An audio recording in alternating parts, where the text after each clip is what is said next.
તો રામ રામ ને સીતારામ બધા ભાઈને કેમ છો ભાઈ મજામાં? તો ભાઈ હું વિડીયો એડિટ કરતા કરતા અને જો લેપટોપમાં આવી રીતે હું જોતા વિડીયો એડિટ કરતો હતા, વિડીયો કલેક્ટ કરતો હોય ને કંઈક કામ કરતો હોય લેપટોપમાં ને ફિલ્મ જોતો હોય તો મારે જોતા જોતા આ વસ્તુ ખાવા જોઈએ. જો આ છે પમ્પકિન સીડ અને અને સનફ્લાવર સીડ, એટલે ગુજરાતીમાં તો પમ્પકિન સીડ એટલે લગભગ મને બહુ ખબર નહીં શું કહેવાતું છે. આઈ થિંક પમ્પકિન એટલે ઓલા કદ્દુના બી ઈવડા એ ભલામણા અહીં લોકો અહીં ખાય છે, પણ એમ કહે છે કે આમાં જે કેલ્શિયમ મેગ્નેશિયમ બહુ વધારે હોય, એનાથી નીંદર સારી આવે, ઊંઘ સારી આવે.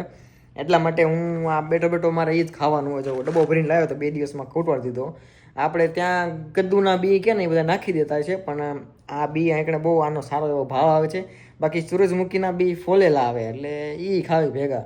એટલે હું છે ને શેકીને લઈને મસ્ત મીઠાવાળા તો નથી કર્યા, ખાલી શેકીને ખાઉં છું. તો આવું છું. જો આવી રીતે બસ ટાઈમપાસ કરવાનો હોય મારે, તો આમનામ દી કાઢવાના હોય આખો દિવસ મારે આમનામ જતો. ચાલો રામ રામ. નેક્સ્ટ વિડીયોમાં કેમ લાગે બાકી કદ્દુના બી ખવાય કે ન ખવાય એ તમે કહેજો ભાઈ. અમારે આંકડા બધા બહુ ખાય છે.